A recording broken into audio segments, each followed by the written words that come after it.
굉장히 좋으셨죠? 오늘은 39번째 시간이고요.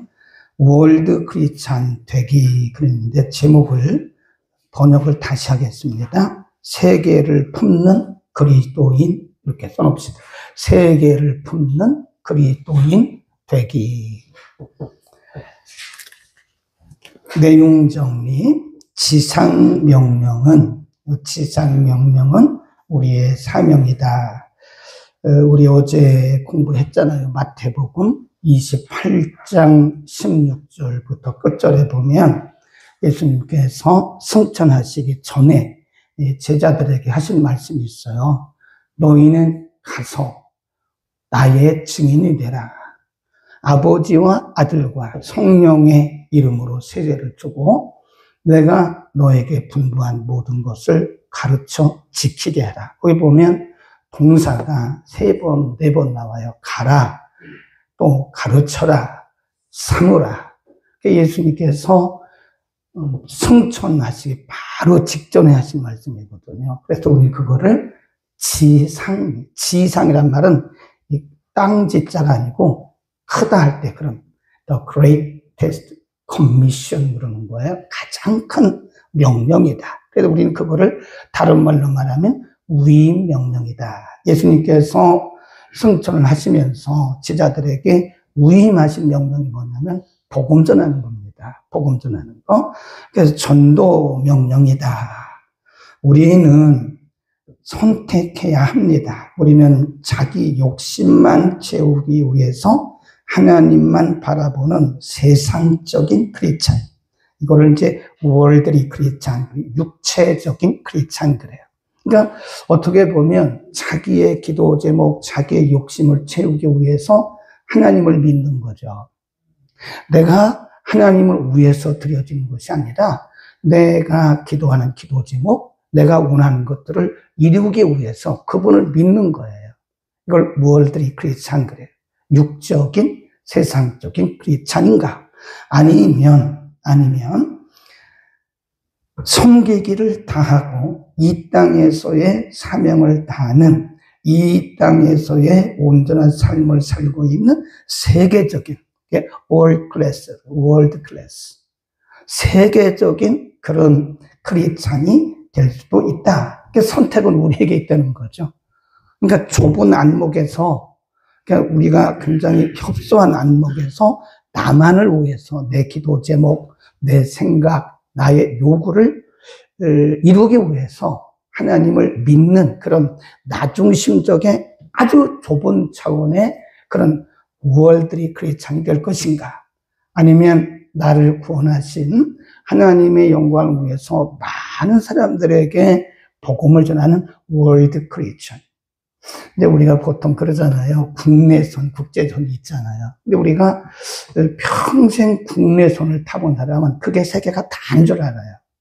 한 번도 국제선을 타본 적이 없어요. 그러니까 제주도가 가장 멀잖아요. 우리나라에서는. 그러니까 가장 먼 것이 제주도인 줄 안다니까요. 그러나 우리가 눈을 떠서 보면요. 저 미국도 있고요. 유럽도 있고 저 아프리카도 있어요.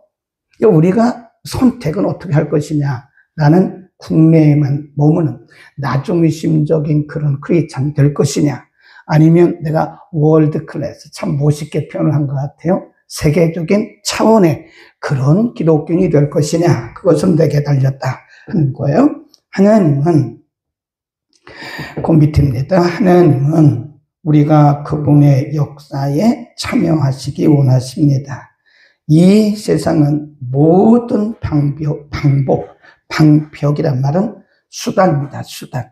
모든 수단들이 다 무너졌어요. 네, 교통, 요즘에는요, 어떤 사람들은 아침에 비행기 타고 미국 갔다가 내려오는 사람도 있다니까. 시차가 있으니까. 필리핀?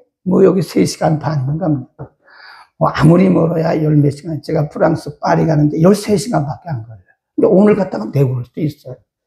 교통이 굉장히 가까워졌고, 수단, 모든 통신수단이 벽이 무너졌다. 그런 얘기입니다. 우리의 지상명령을 수행하지 못하게 한 것은 없습니다. 이제 우리가 더 이상 우리는 핑계할 수가 없다는 거예요. 교통적으로나 통신적으로 얼마든지.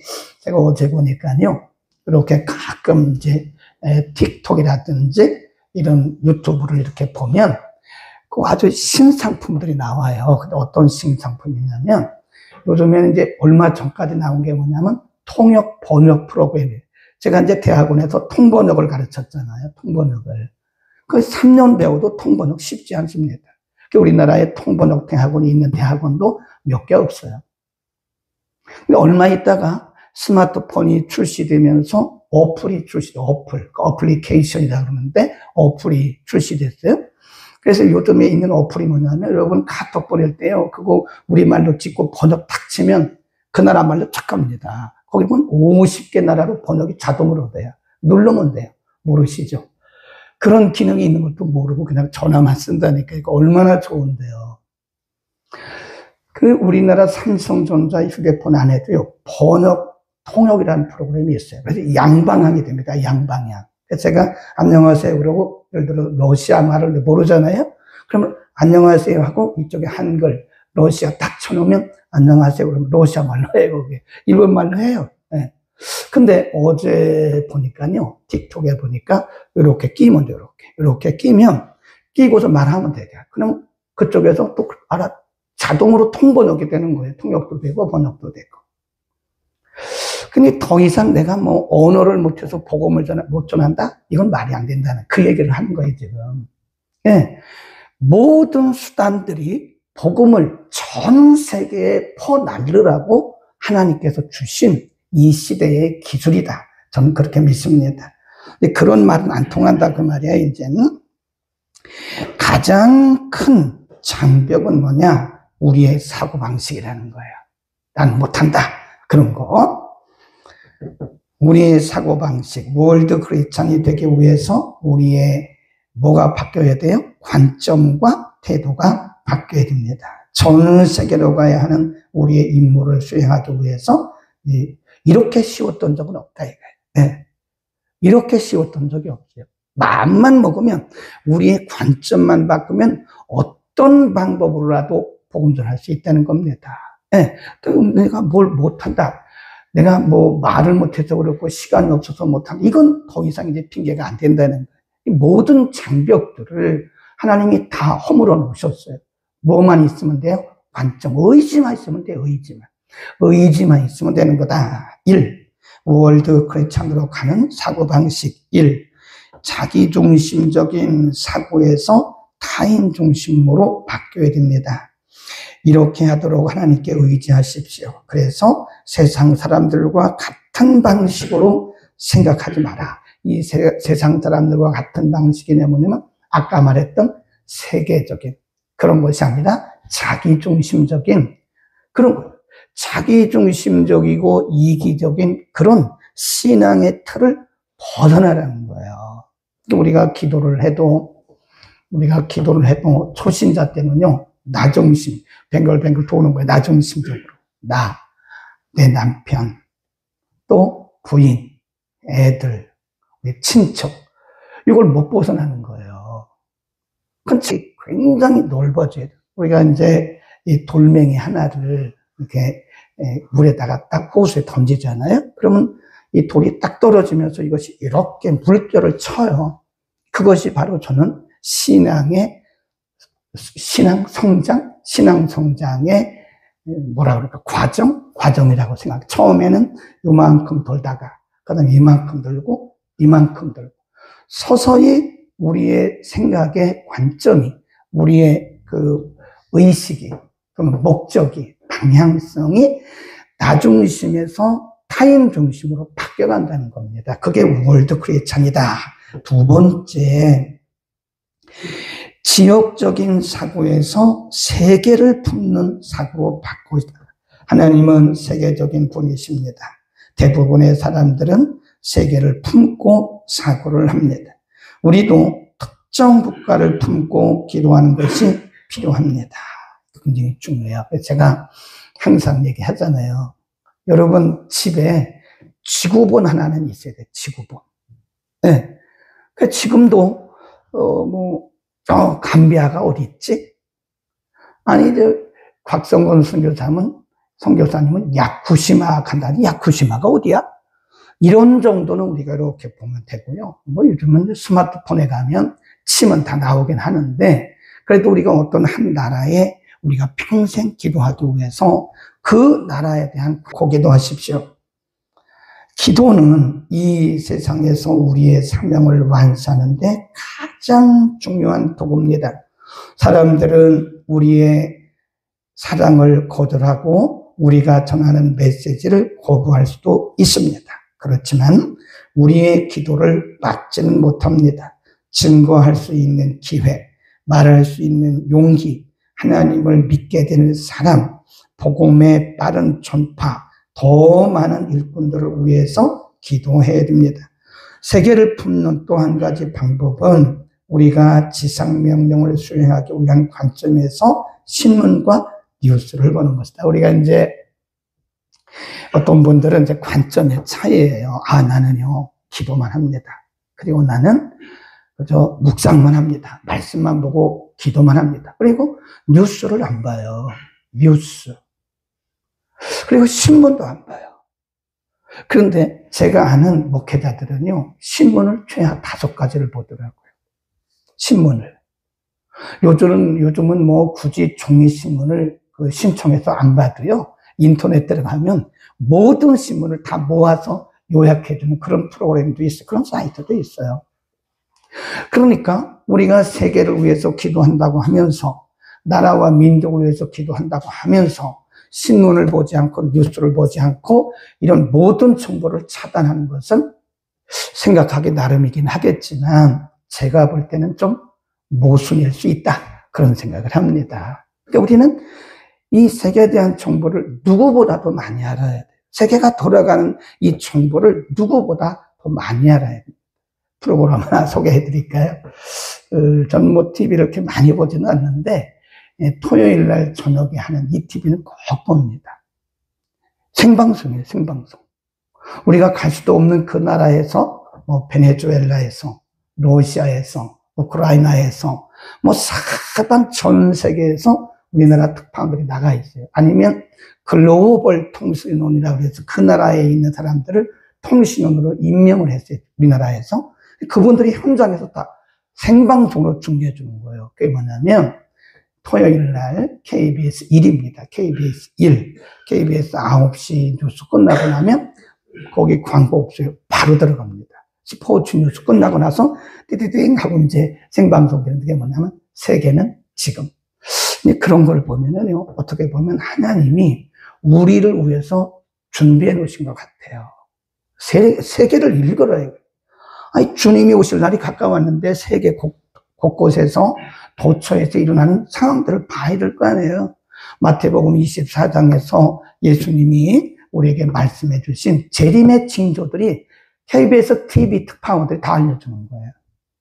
근데 그거를 다 차단한다고. 나는 기도만 한다고. 나는 말씀만 본다고. 뭐 맞는 말일 수도 있지만 제가 볼 때는 조금 더 우리 안목을 넓힐 필요가 있는 것이다 하는 것입니다. 그리고 다른 문화를 접하는 여행들의 방법에 참여하는 것이 좋습니다. 이걸 뭐라고 하냐면 문화체험, 그럽니다. 문화체험. 그런 거죠. 우리가 속한 사회, 다른 문화, 그리고 다른 국가를 접하고 참여할 수 있는 프로젝트에 참여할 목표를 두고 세우는 것도 좋다. 어제 일을 가나 그랬더니 스페인에 간다고 그러더라고요. 이런 문화체험. 아유, 목사님, 저는 뭐 돈도 없고 시간도 없는데 어떻게 합니까?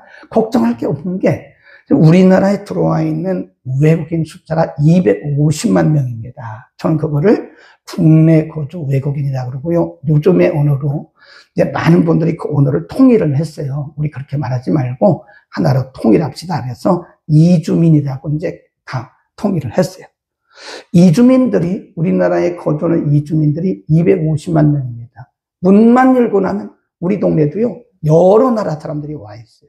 이렇게 보면 인도네시아 사람도 있고, 이렇게 보니까 러시아 사람도 살고 있고요, 미국 사람도 살고 있고, 우리나라, 우리 동네만 해도, 이영창동에만 해도 많다니까요.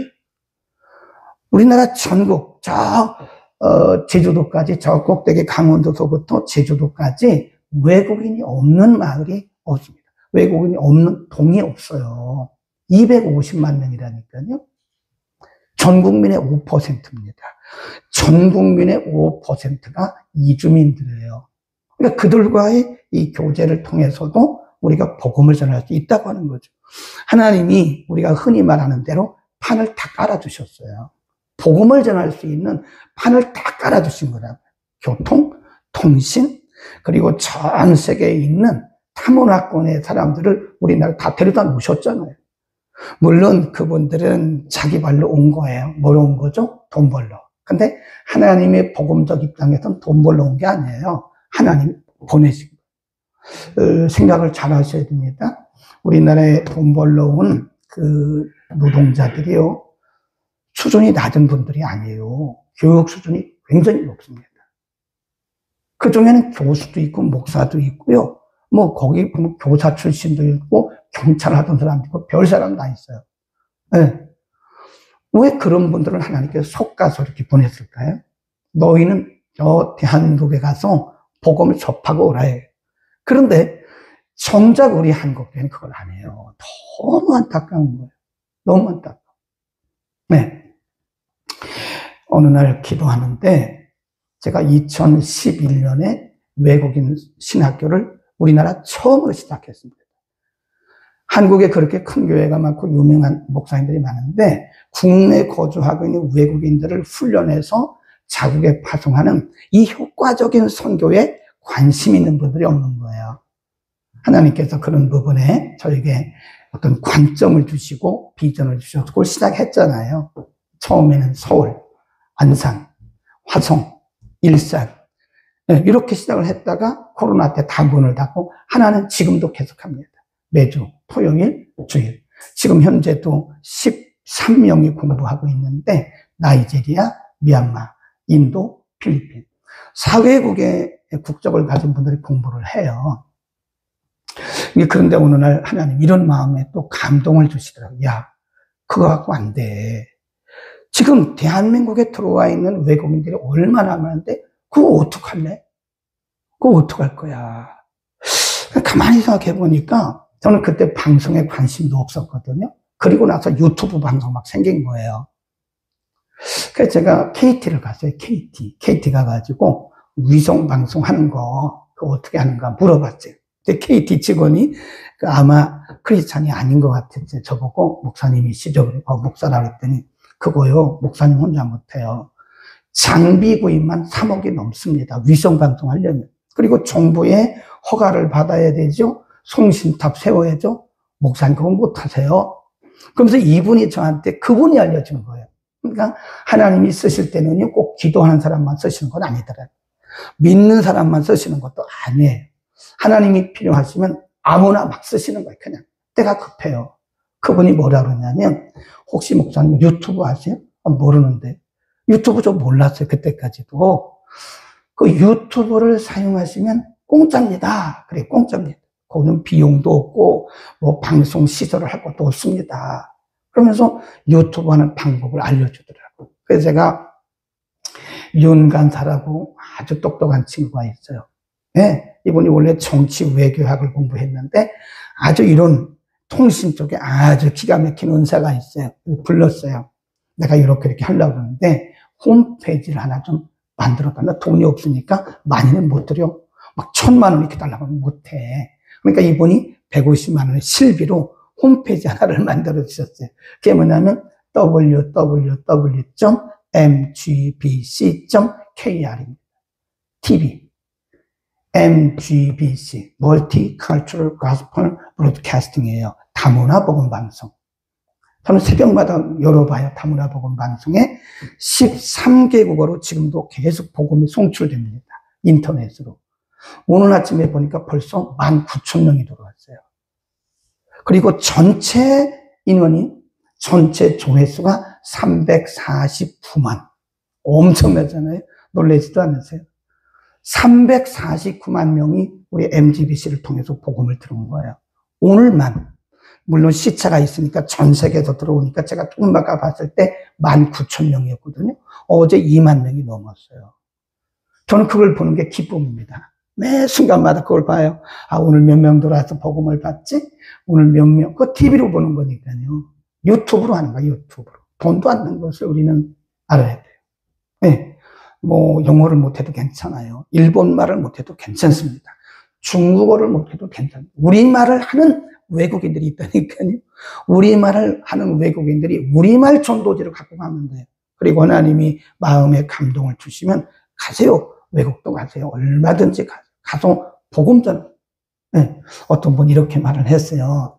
제가 1989년 7월에 필리핀 마닐라에서 로잔 대회가 있었습니다. 로잔 대회라는 것은 스위스 로잔에서 1974년도에 처음 시작이 됐어요. 그게 뭐냐면 세계 복음화 대회입니다. 로잔.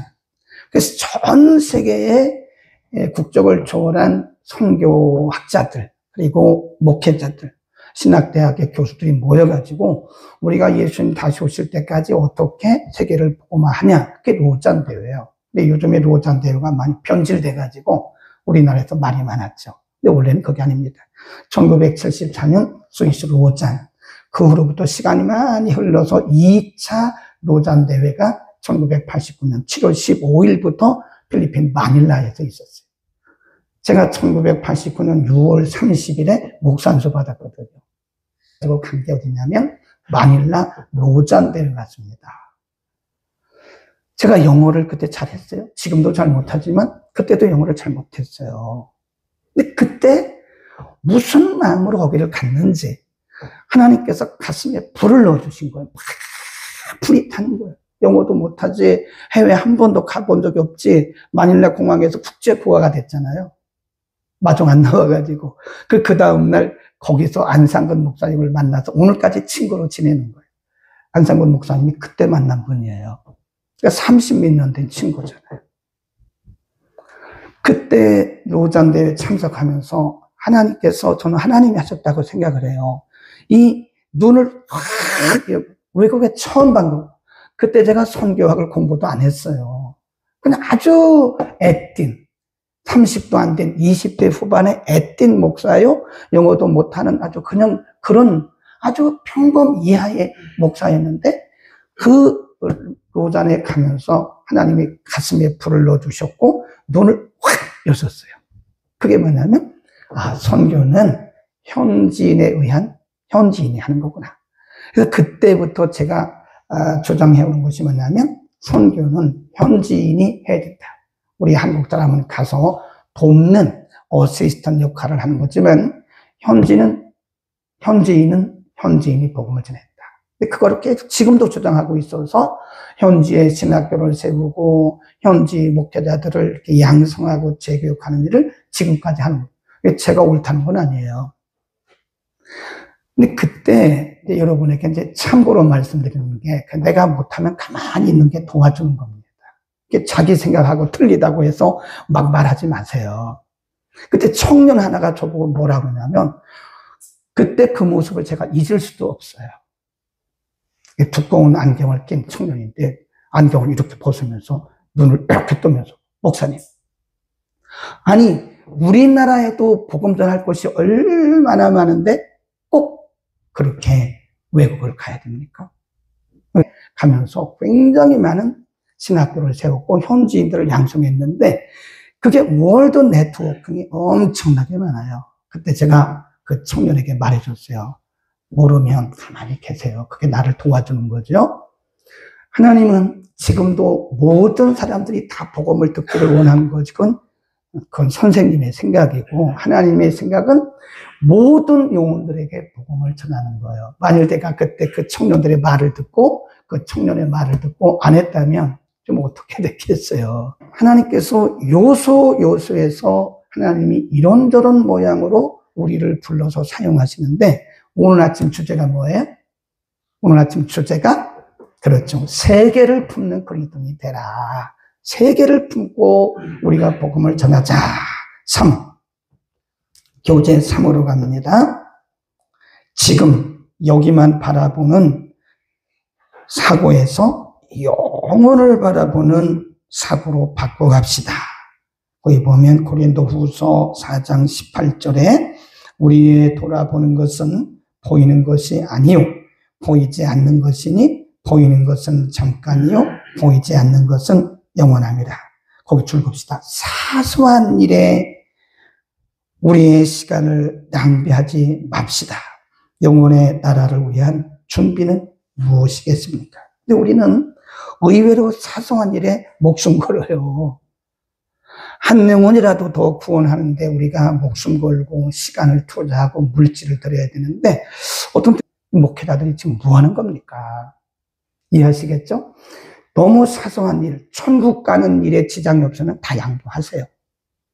아멘. 근데 우리는 천국 가는 일에 지장도 없는 걸 가지고 막 시간 낭비하고 물질 낭비하고 분노하고 이런다니까요. 속으로 야, 참 낭비할 시간도 많다. 왜 사소한 일에 목숨 걸지? 그 얘기입니다. 4번 넘어갑니다. 4번 핑계거리를 찾는 대신에 사명을 완수할 창조적인 방법을 추구하십시오. 아까 제가 말했던 MGBC 같은 이런 창조적인 방법을 하나님이 오늘 왜 우리에게 생명 주셨느냐 이거예요. 나만 잘 먹고 잘 살고 나만 위해서 살아가는 그런 지역적인 그런 크리스찬이 되지 말고 월드리 크리스찬이 되지 말고 이제는 전 세계를 향해서 복음에 눈을 뜨라. 가지는 못할지라도 눈을 뜨고 못 가면 물질이나 시간이나 기도로라도 우리가 후원할 수 있는 그런 세계적인 안목, 영혼 구원의 세계적인 안목. 마지막으로 하루는 예수님께서 승천하시기 전에 제자들과 함께 이렇게 이 얘기를 하는데 어떤 제자가 물어봤어요. 언제 오세요? 언제? 오늘 아까 읽은 사도행전 1장을 언제 다시 오세요? 예수님 뭐라 그래요? 내가 언제 오든지 너희 알 바 아니야. 너희 알 바 아니야. 너희는 성령의 능력을 받아. 1장 8절이 그거예요. 너희 성령의 능력. 내가 언제 오든지 그 너희의 알 바가 아니야. 너희는 성령의 능력을 받아. 그리고 성령의 능력을 받으면 어디부터 시작해요? 예루살렘, 그 다음 유대, 그 다음에 사마리아, 그 다음 땅끝. 이게 선교학자들이 이거를 여러 가지로 해석하는데 그게요, 순서일 수도 있지만 동시다발이라는 거예요. 동시다발. 네. 예루살렘, 유대, 사마리아, 땅끝. 지금도 구원받지 못한 영혼들이, 구원받아야 할 영혼들이 우리를 기다리고 있어요. 눈을 뜹시다. 우리는 월드리 크리스찬이 되지 말고 우리는 세계를 품는 월드 클래스 크리스찬이 됩시다. 기도하겠습니다. 걸어가신 아버지, 오늘 시대를 살아가는 것은 우리가 이 시대에 태어나고 싶어서 태어난 것이 아니라 이 시대에 할 일이 있어서 하나님이 우리를 부르신 줄로 믿습니다. 이제는 오늘 말씀처럼 나만을 위해 살아가는 좁은 지역적인 크리스찬이 아니라 하나님의 마음을 품고 세계를 품는 세계적인 크리스찬이 될 수 있도록 하나님 우리의 마음을 넓혀주시고 한 영혼 한 영혼을 사랑하시는 하나님의 마음을 알도록 하나님 도와주옵소서. 복음 전하라고 하나님 모든 것을 다 이렇게 준비해 주셨는데 우리는 언제까지 핑계만 하고 앉아 있는지 하나님 우리에게 다시 한번 경각심을 허락하시고 듣든지 아니 듣든지 때를 얻든지 못 얻든지 우리 작은 우리의 주변으로부터 복음 전하는 우리의 삶이 시작되게 하시고